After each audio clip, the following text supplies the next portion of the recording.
wabarakatuh. Perkenalkan, nama saya Apoteker Mega Evrilia S. Farm M. Farm. Saya sebagai dosen pengajar di program Diploma 3 Farmasi Sekolah Tinggi Ilmu Kesehatan IKIFA.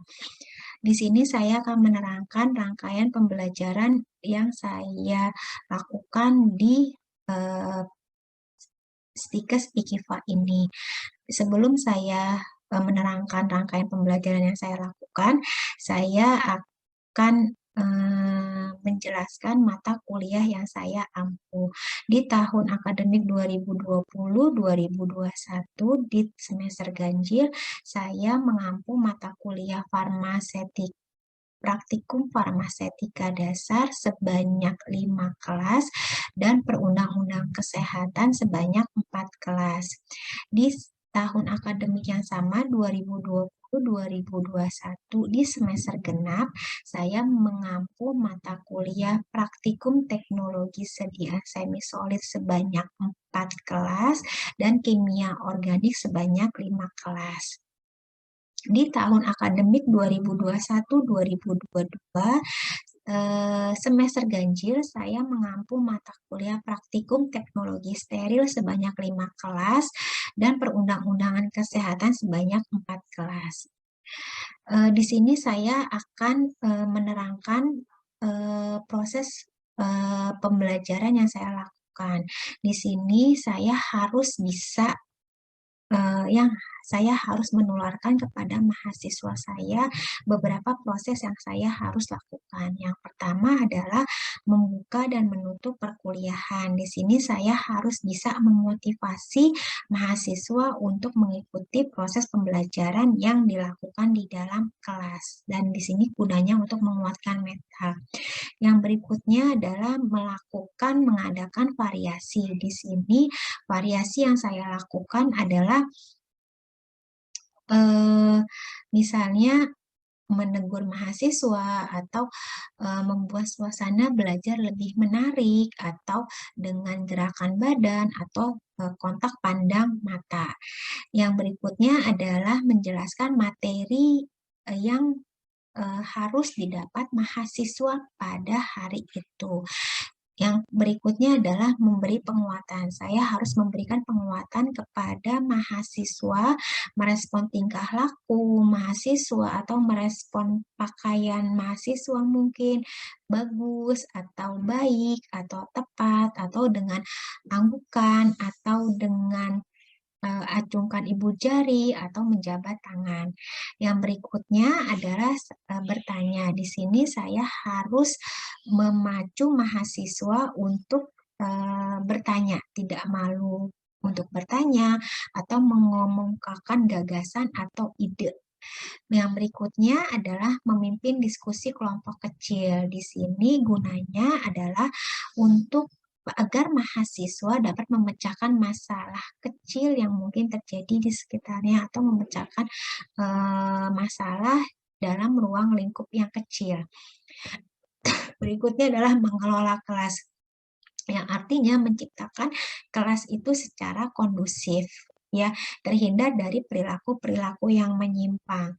Yang berikutnya adalah keterampilan interpersonal, yang artinya untuk mengenali atau merespon secara logik dan bijak perasaan orang lain. Nah, di situ adalah diantaranya yang memang harus saya tularkan atau saya ajarkan kepada para mahasiswa.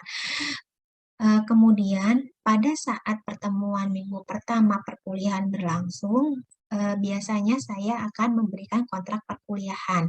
Nah, kontrak perkuliahan itu isinya adalah tujuan mata kuliah ini disampaikan, terus materi-materi yang diajarkan, terus manfaat apa yang diterima mahasiswa setelah melakukan perkuliahan ini, kemudian bahan ajar yang dipakai, modul atau buku ajar yang dipakai, terus tugas itu bisa dilakukan sebelum perkuliahan yang berlangsung atau sesudah perkuliahan berlangsung. Kalau perkuliahan sebelum berlangsung, sebenarnya dilakukan mini tes untuk mengulang kembali pembelajaran yang dilakukan minggu lalu. hanya sebentar saja. Nah, tugas ini juga diberikan bisa setelah perkuliahan berlangsung gitu. Nah, di sini juga saya akan menerangkan kriteria-kriteria penilaian yang didapat mahasiswa. Misalnya ada persentase-persentase nilai yang didapat mahasiswa. Misalnya yang ada di Stikes IKIFA ini untuk tugas dan absensi itu nilai persentase bobot penilaiannya adalah sebesar 15%, 15%. Kalau UTS dan UAS bobot nilainya sama sekitar 30%. Kemudian di sini saya juga menerangkan di kontrak perkuliahan ini juga saya menerangkan tentang tata tertib yang harus mahasiswa lakukan. Misalnya tidak boleh mengikuti UTS atau UAS bila absensinya kurang dari 80% dan memang tata tertib ini harus ditaati oleh mahasiswa. Kemudian di sini ada pertemuan sebanyak 16 kali pertemuan. 16 kali pertemuan itu pertemuan pertama sampai pertemuan ke-7 itu adalah materi pembelajaran sebelum UTS, pertemuan ke-8 adalah UTS, pertemuan 9 sampai 15 itu adalah materi setelah UTS, pertemuan ke-16 adalah UAS. Nah, kemudian saya akan menerangkan deskripsi pembelajaran. Nah, deskripsi pembelajaran itu terdiri dari kemampuan akhir yang ingin dicapai mahasiswa. Kemampuan akhir yang dicapai mahasiswa itu kita berpedoman pada CPL Prodi atau pembelajaran lulusan. Yang berikutnya adalah bahan kajian atau materi. Nah, di sini bahan kajian atau materi ini sudah ada sebanyak beberapa kali pertemuan. Karena memang ada 16 kali pertemuan, berarti bahan kajian yang didapat mahasiswa itu adalah 14 materi, karena satu pertemuan untuk UTS dan satu pertemuan lagi untuk UAS. Kemudian adalah metode pembelajaran yang digunakan. Metode pembelajaran yang digunakan bisa presentasi, diskusi, SCL, atau membuka suatu masalah dan menyelesaikan masalah tersebut. Kemudian waktu adalah waktu yang digunakan untuk memperoleh materi tersebut. Misalnya, kalau 2 SKS itu berarti kalau di IKIFA itu 50 kali 2 SKS berarti sekitar 100 menit. Kemudian pengalaman belajar. Nah, mahasiswa itu harus diberi pengalaman belajar. Contohnya adalah misalnya tugas menyusun paper, survei, kemudian survei itu dibuat paper, itu adalah salah satu bentuk pengalaman belajar atau melakukan studi banding atau melakukan praktek. Kemudian kriteria penilaian dan indikator adalah ketepatan atau banyaknya atau acuan ketepatan analisa, kerapian sajian, kutipan acuan atau unsur. Kemudian bobot nilai. Bobot nilai ini per materi itu per materi. Jadi ada beberapa materi yang memang materinya agak banyak, berarti bobot nilainya juga memang persentasenya memang lebih tinggi dari materi yang memang bobotnya sedikit.